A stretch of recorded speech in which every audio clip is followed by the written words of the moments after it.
Hello, everybody. Welcome back to the NBA Front Office Show. A lot going on with the NBA playoffs. We've got some new players declaring for the NBA draft. We've got some news about offseason moves, all kinds of stuff to dive into. I'm Trevor Lane. You can find me on Twitter at Trevor_Lane, joined by Keith Smith at Keith Smith NBA. Keith, let's start with the stars and who might be back in action. I guess let's go with Luka first. Looks like he is out for game 3, but maybe back for game 4. That makes game 3. Does that make game 3 a must win for Utah?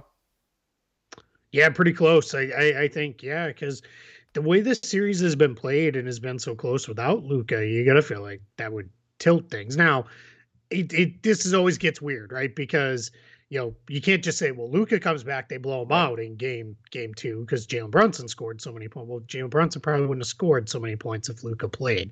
It's not like you just take Luka's averages and And throw add him it on on top. top, Yep. right? It'd be kind of funny if that is how it worked, though. But yeah, I mean, I think so. I feel like it's almost that way for Utah anyway. Like they really should have been up 2-0. Like this is not great that you couldn't get both without Luka. And that's I'm not trying to insult the rest of the Mavs and the like, but yeah, I mean, I would say it's pretty close to a must win. What do you think? Yeah, I'm in agreement. I think that the Jazz needed to seize this opportunity and get a couple of wins on the Mavs while they could, while Luka was out. But now with him coming back, I think they've missed a little bit of this opportunity here, and I think it is a must win for them. I still don't think. I mean, we've heard enough about kind of the turmoil in Utah, about potentially a coaching change, about roster changes coming, and all of that. It wouldn't shock me if the Mavs emerge victorious. That's what I've been predicting here. Even if they do get by, though, I don't have the Jazz going too far in the playoffs this year either way. But I think with Luka back, I think the Mavs are just clearly the better team. Now, the better team doesn't always win, but I do Yep. think that if the Mavs take game 3, I think that's really gonna be all she wrote for the Jazz. Yeah, I agree too. Maybe they can win another one at home. It is one of the better home court advantages in the league, but yeah, I don't know. It doesn't look great right now. I just my faith in the Jazz is gone. It's I know somebody a couple shifts back was like he's like I just can't quit the Jazz, and I was like I'm done. I'm out. Like get to the West Finals, and then maybe I'll believe Right. again. But for now, I'm out. Like, and I'm not saying they're going to lose. Maybe they do win, but I'm not getting behind it anymore. Speaking of other players who are coming back, now we know with at least a decent amount of certainty, Ben Simmons is going to suit up not for game 3, but for game 4. Now, we've been talking all about this, that if it's 0-3, the series, if the Celtics win game 3, do you really bring back Ben Simmons for like do or die, like lose and you go home situation? Do you put him in that scenario? I don't know, but I mean, it sounds fairly certain from all the reports that Ben Simmons will indeed play in game 4. I mean, I think it's kind of a must win game 3 for the Nets regardless, Oh, but the 100%. situation Yeah. becomes a bit more bizarre if it's lose and go home and then you put Ben Simmons into the rotation. That's a tough spot to be in. I truly believe that if they lose game 3, that we'll either get there was a setback report and Ben Simmons isn't going to play in game 4, or we'll get we've decided just to hold back, or straightforward, we've decided to hold him out. Because that doesn't make that's just dumb. Because it can't. It's I'm not trying to disrespect the Nets, but you fall behind 3-0, you're losing the series. So what is Ben Simmons going to do in game 4 that's going to make you going to be so great that you're going to move on? And I get it. Maybe he comes in and he is amazing, and Mm-hmm. it's like, holy cow, this was everything the Nets needed to unlock them, and then they move on. But I don't know. I tend not to believe that's where this will go. It's weird. I feel like both of these, anytime you're down 2-0 as the road team and you're going home, or I guess even if you're the original home, the higher seeded team, and you're down 2-0, games 3 and 4 are basically must wins, because you can't go. Of course, you lose game 3, the series is essentially over. But even if you go down 3-1 and it's headed back to the arena for game 5, you're probably done there too. So I tend to think, you got to get these wins. You got to hold, when the first team holds serve, you have to hold Mhm. serve because otherwise you're probably going to lose in game five. That's right. Yeah, I agree 100%. It's I'm a little bit anxious to see Ben Simmons out there to see what I mean, we haven't seen him play Sure. basketball in a year. So Yeah. to see him back out there, I'd be excited for it, but I think it becomes more interesting if it's a 2-1 series than if it's a 3-0 series to get Ben Simmons I back out there. com- completely agree. Now, let's spend another minute on this if we Sure. can, because someone on our prior show asked, why do you guys feel like Simmons, you can't play Simmons? And I think it was more directed towards me. So I'll answer my part of this first. Is Ben Simmons is arguably the most unique player in the NBA because of his size and the way he plays. It's not, no one else is like that. There's not another 6'10" point guard who doesn't shoot from the outside at all. So what that means is you have to, as Philadelphia did for the better part of 5 seasons, I guess it was, try to craft an offense that fits around Ben Simmons. And the reality is that's very difficult to do because you're in a weird spot with all this other stuff. And I'm only going to talk the offensive side first, and then I'll get to the defensive part. So people go to two things. That's all well and good, but even next year, when maybe things are good, he's not going to be taking the ball out of Kyrie and Kevin Durant's hands. So you're just going to use him as a screener and roller, play him like they play Bruce Brown. Except Ben Simmons has never, ever done Mhm. that. He has historically been one of the worst screeners in the league, to the point where Philly just stopped doing it. They just completely took it out because it just did not work at all for them. So that's part one. Part two is people say, well, then just put him in the dunker spot, have him hang out there, and then if he gets it, he's right at the basket and will shoot. Maybe, but then where do you play Andre Drummond? Where do you play Nick Claxton? Are you really going to put Ben Simmons at the five in what has been arguably the most physical series I can remember in the last four or Yeah. 5 years, at least? Like the way the Celtics are making an effort to really hit everybody and really bang bodies. So that's a problem. Plus, that clogs the lane, that challenges Durant and Kyrie from getting to the rim and all these other things. Now you flip to the defensive side. Sure, in theory, Ben Simmons is a great defender, and I'm sure eventually he will be a great defender again. I'm just not sure he's that guy after a year off. It takes a little while to find your defensive legs and your defensive rhythm. And again, what's Boston going to do? If let's say, because everybody says you put him on Jason Tatum, he's the best defender for Jason Tatum that they have. That probably is true, except for what the Celtics will do is they'll just hammer him with Yeah. screens, whether it be straight pick and rolls or they'll run Tatum through, the maze of baseline screens where the whole thing is designed around to hit Simmons and put him on the floor, even if that means, hey, we gave up a foul or two here or there. I mean, they're giving fouls left and right in this series. The Celtics are defending Kevin Durant. They'll do the same thing there. So I think what ultimately happens is you're really putting him in a position where is he up to it physically to take the pounding that he's going to take? And then offensively, it's just too hard to work.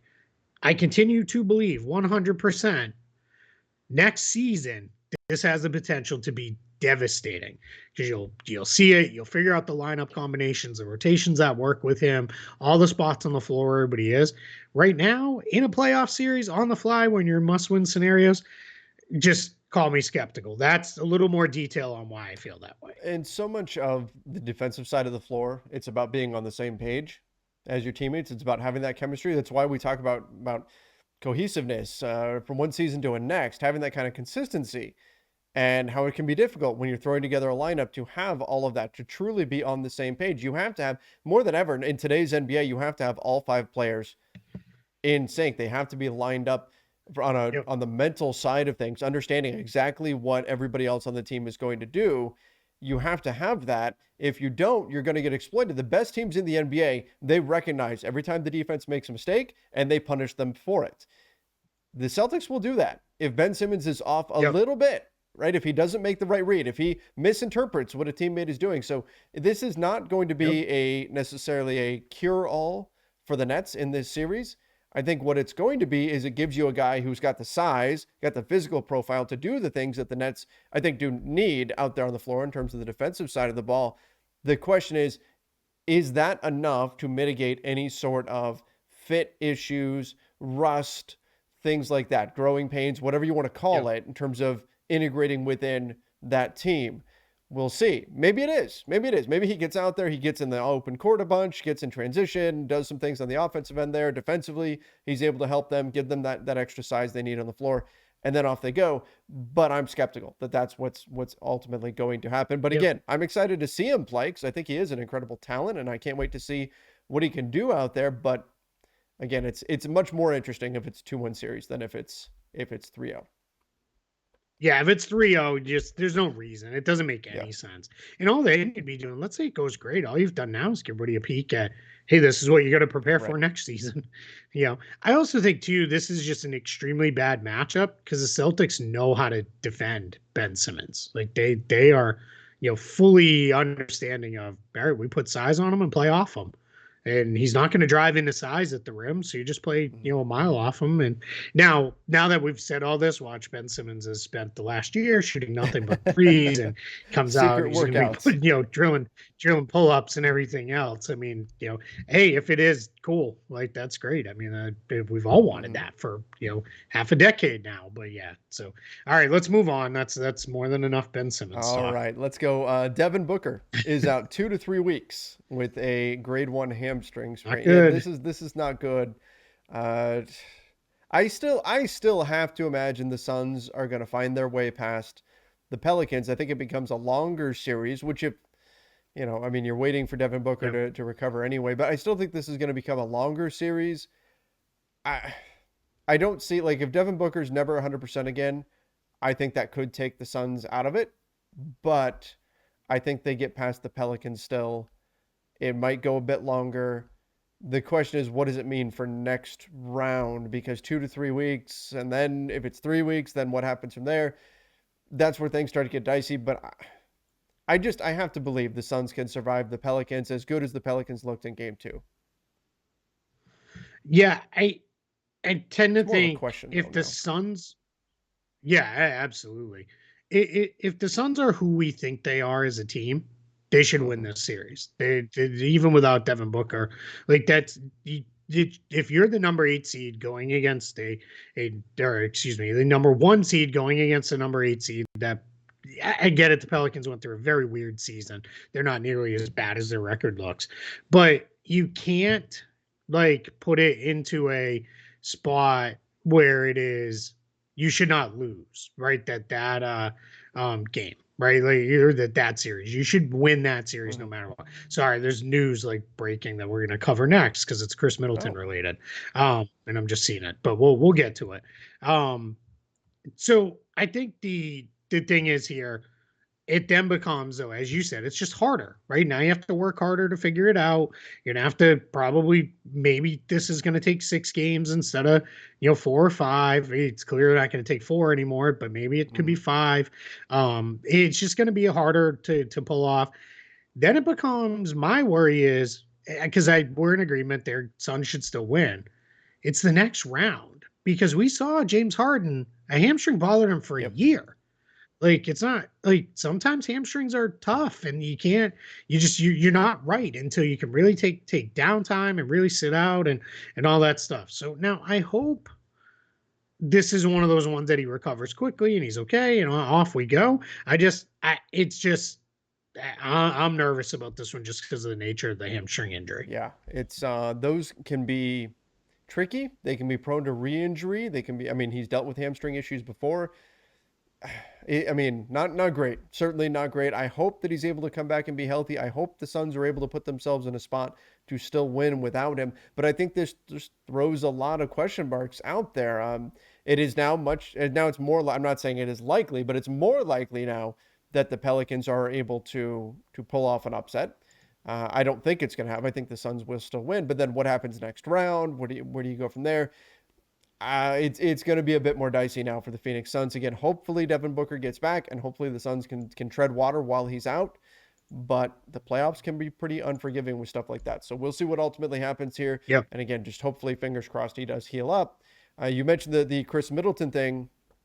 Yeah, Woj reporting that he has an MCL sprain in his left knee, reevaluated in 2 weeks. Again, we always say this, reevaluated does not mean return. That means in 2 weeks they're going to check and see where he's at. That's a big blow Yep. for the Milwaukee Bucks and their playoff hopes here. Again, losing to the Chicago Bulls last night. It's similar situation, really. Like I think the Bucks will probably survive the Chicago Bulls even without Middleton, although it becomes a much bigger question mark there. But next round, what does that look like? That's where things start to really become a tough sell for Milwaukee. And I had Milwaukee as probably my team coming out of the East. If Middleton isn't back, if he's out for round 2, I don't think they get through the second round. No, I mean, I've been saying it for months. Suns, Bucks are my pick, and I felt no reason to move off that, even as the matchups and the seeding came down and everything. I felt like they were the two best teams and that they would get there. I'm less certain they're gonna win this Mm-hmm. first round series. I'm nervous for them. They should be down 2-0. They were bad, really, really bad in game one. The Bulls were just way worse. Like the Bulls literally could not make a shot in game one. I mean, that was one of the worst shooting performances you're ever going to see in any kind of game. This is tough because this is minimum 2 weeks is the rest of the first round. And as you said, your hope now is that you get done with the Bulls, get it done in 5, maybe 6, that Celtics Nets go 7, and then there's a couple days, and then you go, and then maybe he misses only a game or two of that second round series. If they're against the Celtics or the Nets, that's your really only hope. Like you're in trouble without Chris Middleton. What gets missed with him, I think, is Giannis is a completely different thing, right? When I say Middleton is their best off the dribble scorer, right, it's not that Giannis isn't it, but Giannis is just it's off the dribble, overpower you and dunk on your head. Like that's a different thing. Chris Middleton's a guy they throw it to when there's 5 seconds on the shot clock and it's created good luck. Like Middleton's a guy they go to. We saw at the end of game 2, Drew Holiday struggled. Because that's not really his game. He's better setting guys up and then playing off those guys, which is fine. You need guys like that, but it is I don't know, man. It is I'm not going to pick the Bulls to beat them now, but it's going to be close. The Bucks are going to have a hard time. Yeah, just because the Bulls, they just keep coming. And Chicago found something with putting Caruso on Giannis at the end of the game. You can't do that all game. Caruso will foul out. He'll play 15 minutes and foul out. But last 5 minutes, put Caruso out there. He's going to put his body on the line. He's going to disrupt Giannis's dribble. He's going to pick him up at half court versus letting him, hit the arc with a full head of steam.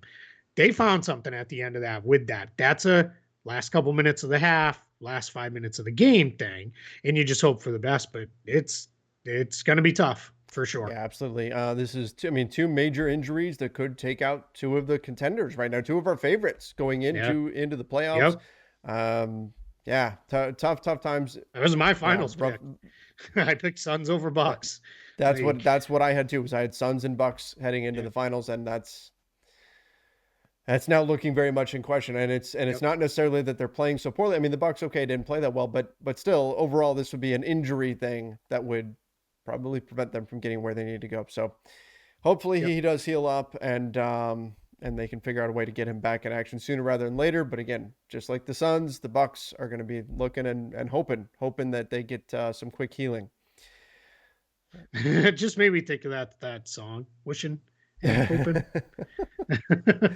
Sorry, I won't sing anymore on the show. That'll be a summer show too. Let's talk about it. So the NBA draft, we've got a couple of guys that Paolo Banchero and Chet Holmgren both declare for the draft. I mean, they're expected to be 2 of the top picks. Not a surprise, but still official now that they have declared for the NBA draft. Yeah, we're down to it for declarations to happen. It is on, it's essentially midnight on the 24th going into the 25th. It's really 11:59 p.m. on Saturday the 24th is the deadline to declare as an early entry candidate. Players then have up until 10 days ahead of the draft to opt out of being in the NBA draft, which I believe is, let me make sure, the draft is on the June 23rd. So the Mm, 13th at 5 p.m. is the withdrawal deadline. So players can opt out for they've still got a while to opt out of the draft. And then the NCAA, I'd have to look it up and see if they still have that silly thing where their deadline's earlier. That's my bad. I don't know that. I will try to find that out. But it is yeah, this is definitely a interesting thing here where um we're seeing more and more kids are declaring, going through the process, the initial rounds of the process, and then figuring out, all right, is this, do I want to stay or do I want to go back to school? And I think that's great. mhm. I think it is really good. We just saw Oscar. I think I'm going to say this right. Shibui.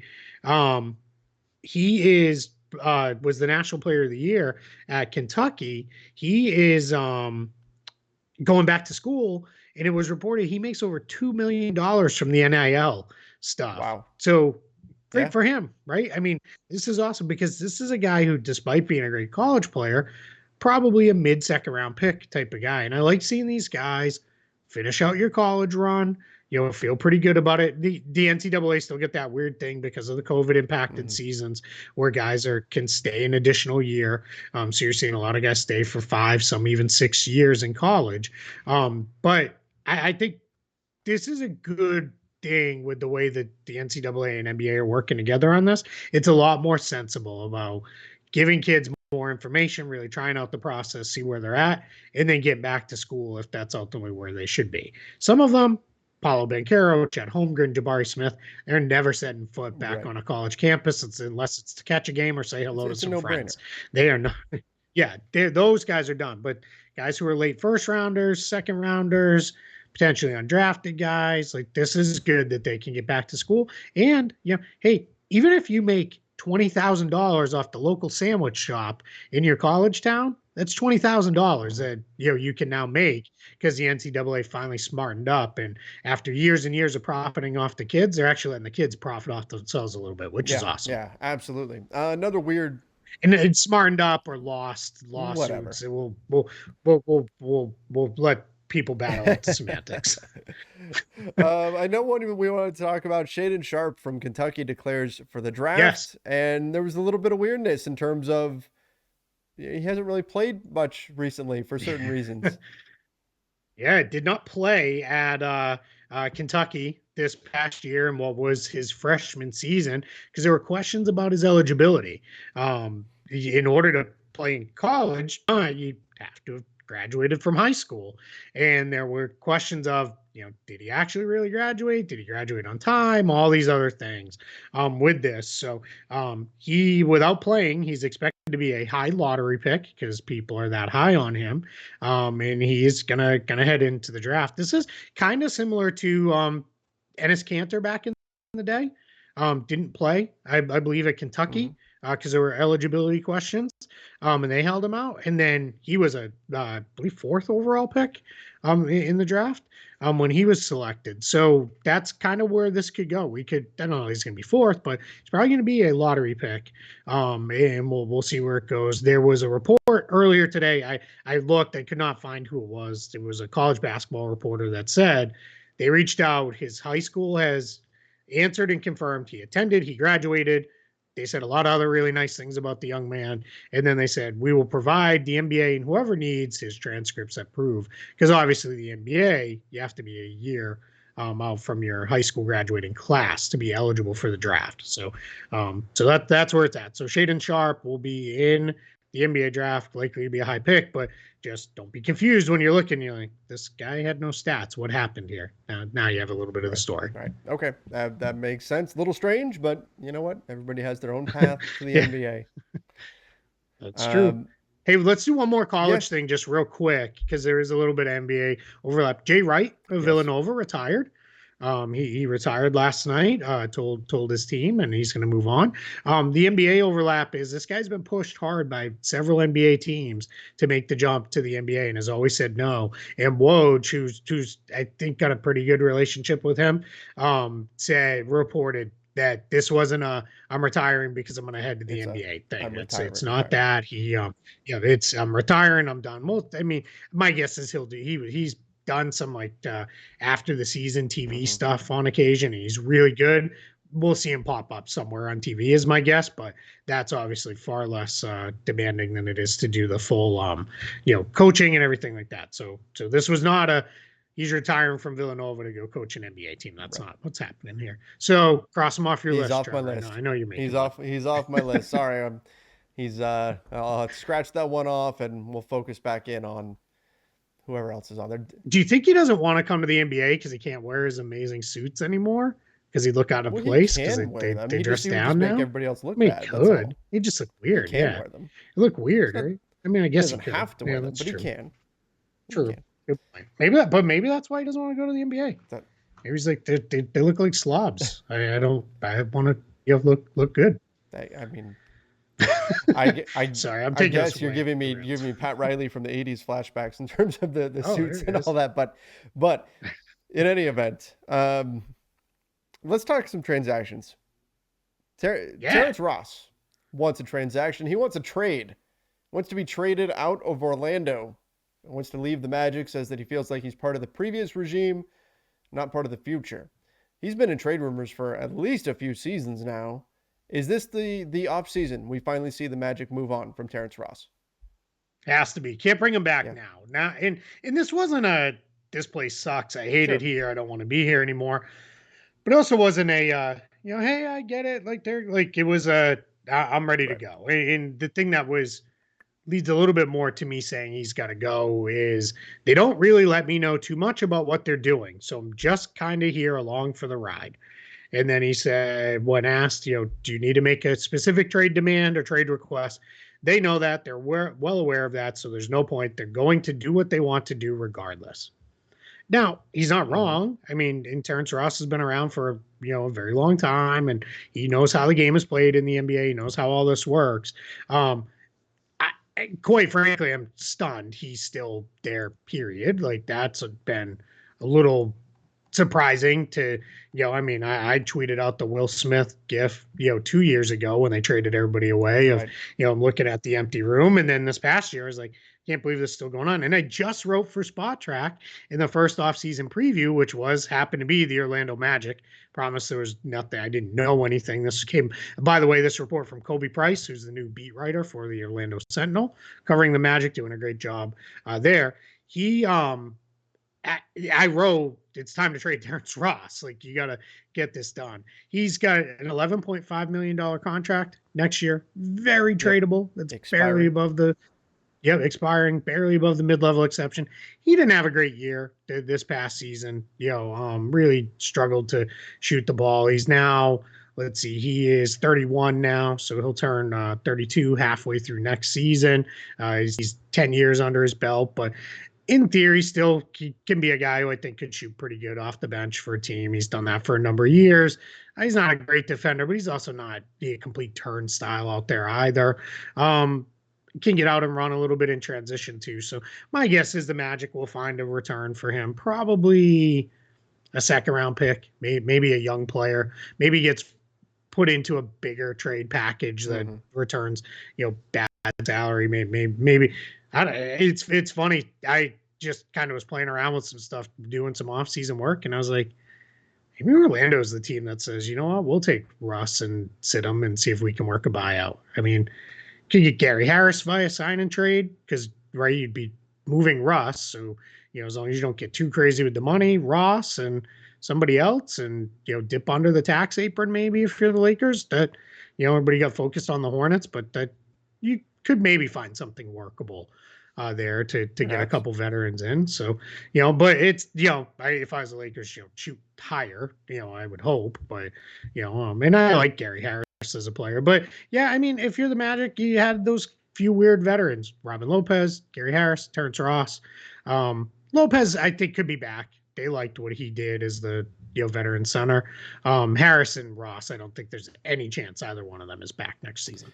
Yeah, I agree. On the Russ thing, the challenge is the Gary Harris sign and trade triggering that hard cap. That's something Yeah, the you'd Lakers have have. to get under the Yeah, apron. you'd Yeah, have to figure out a way to clear some space there. But yeah, in any event, it's an interesting landing spot if they were willing to buy him out. Robin Lopez, look, I mean, it's close to Disney World. We've talked about it, so oh that yeah, doesn't hurt. That doesn't hurt to sell yeah, him and keep him around. And he seems like the kind of veteran that would thrive in that type of scenario. So, Yeah. um, last Yeah. thing that we got. But yeah.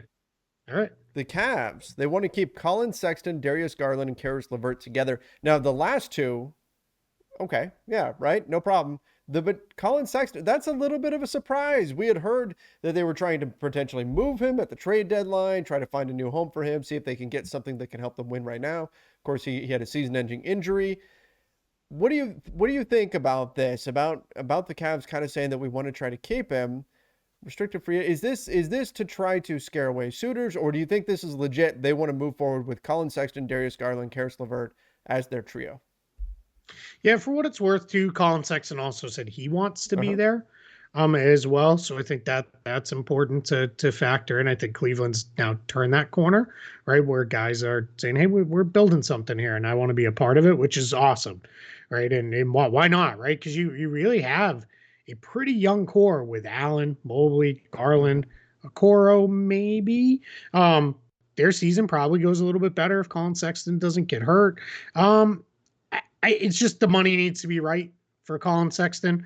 Unfortunately for him, he wasn't able to get back this season off the injury, so that's a little concerning. I just don't know what even feels fair value for him now. Probably, I would feel good if from both sides if it's something like 15 million annual Hmm. average value there, because then that kind of is there. If I'm Sexton, maybe I consider a little bit of a shorter deal and get myself back on the market if I could. With that, this could be one too where maybe this gets a little ugly and the Pistons or one of these other Sure. teams with cap space decides to jump in there and He's a throw an good offer player. sheet around. Or yeah, I'm a big Yeah. Colin Sexton guy. I think he's awesome. I really do. I hammered this I think in the early days of the show. He's not this inefficient guy that people make him out to be. He's not some gunner who's scoring 25 points and shooting 35%. He shoots pretty well from the floor, and I think we saw how valuable he was. I was disappointed with the Levert fit, and the minute Sexton went down, I started hammering Hmm. Levert to Cleveland, even before Rubio went down, and then then I was like, they've got to do Yep. this now. Um, but man, he didn't look good in the play-in tournament. Like it was, didn't look good, didn't really seem to necessarily fit. Took a lot of wasted possessions at it that kind of went nowhere at times into a really tough shot or a turnover. But he's under contract for another year. You need three guards. I mean, that's clear to anybody at this point, ought to be, or at least three ball handlers. And Levert has enough size. You could, in theory, if Allen and Mobley are out there to back them up, you could probably play them together, for stretches, those three, because Levert has a little bit of Hmm. size. So yeah, I don't mind it. I'm okay with Cleveland as long as they structure things right, kind of running it back a little bit. If they do the contract right, I think that's the way to go for them, because then if you get to a point where you're midway through the season and you say, well, you know what, this isn't really working, then okay, Yep. you can probably then trade him and get something for him. That Mm-hmm. is, in my mind, if I'm the Cavs, that's preferable to, well, it just isn't going to work, so we'll see you later and we'll let you sign somewhere else. Agreed. But again, that's with Well, as long as the contract is within reason, you don't go crazy and pay him this deal that people won't want to trade yeah. for, which I don't expect the Cavs will do. So if I'm Cleveland, I'm saying the same thing too. I'm saying, yeah, we want to keep him around. Let's keep him around just in case. Yeah. Who knows? Maybe somebody needs him in a sign and trade, and so you do something there. But you don't want to burn that bridge and make it sound like, oh, we're not Yeah. going to bring him back. You're better off bringing him back, and then if it really doesn't work, if it gets too crowded, whatever happens, you can always move him later on down the line. Well, and what you said there, if it gets too crowded, if it's not working out with one of them having to come off the bench, most likely, you could always move Levert too. Sure. You could always try to flip him later. Somebody was kind of saying, man, they do this. It was maybe in the comments on that article that came out. This is mostly coming out of the Athletic. Kelsey Russo did a kind of end of the year wrap up on the Cavs. But man, it might have this where I saw it was like, if we do this, this takes, remember, there was a lot of talk of they'll re-sign Ricky Rubio, and they can because Rubio is an ending contract. He wasn't waived by the Pacers going Hmm. into all that stuff. So that's a little different the way that whole situation works out. But when you get into it, I don't know that takes him out. Maybe this says if Rubio's coming back and says, "Hey, I'll take part of your mid level or whatever it is, give me 5 million of Sure. it. I'll rehab the first, probably half to 3/4 of the year, and then I'll come in as almost like your trade deadline backup point guard acquisition rather, and play it out that way. And maybe that frees you up. By then, you've got enough data on, all right, what do we need to move one of these guys for?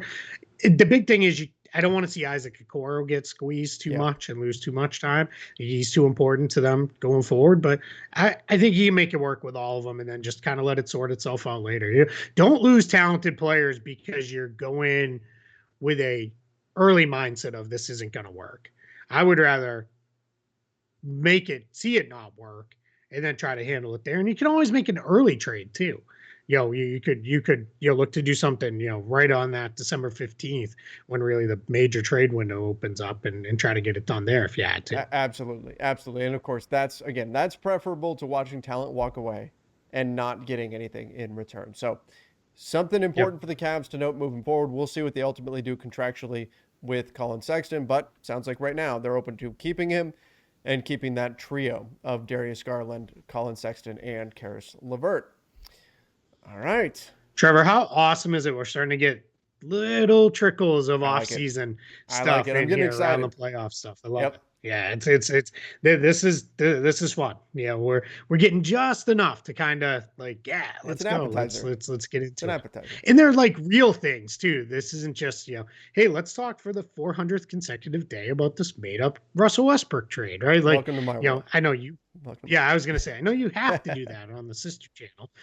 But that's okay, right? Mhm. But yeah, I think here it's just, this is just like, this is great. I love getting these little snippets because it starts getting your mind working, and at least causes me, let me go look at this, and I start looking at different stuff and seeing how it can work. Absolutely. Absolutely. It's going to be an exciting off season. Well, I think we can wrap things up there. Appreciate everybody for joining us. Thank you guys. Make sure you do subscribe to the NBA Front Office YouTube channel. Don't forget to turn on notifications. And over on the podcast side, we love all the reviews that we're getting over on Apple Podcasts. Thank you guys for those. And of course, the 5-star ratings as well. Till next time, everybody. And thanks for all. Yeah, go Sorry, ahead. Trevor. Thanks for everybody who made all the really nice comments on our last Yes. video with Eric Pincus and talking about sports business classroom. We really appreciate Eric for coming and hanging out with us for for a while and getting to learn about a really cool experience. Especially, I did see a couple people like, this was really cool to learn about that. And I actually had 2 different people shoot me an email and say, hey, that was really neat. I had always wondered about it and wanted to know more information. So thank you guys for having Eric. So thanks to Eric for joining, and just then for some really cool NBA talk around the sports business classroom talk as well. That's right. Absolutely. Appreciate all of those kind words that we received after our last episode. Till next time, everybody. Yep. See ya and stay safe.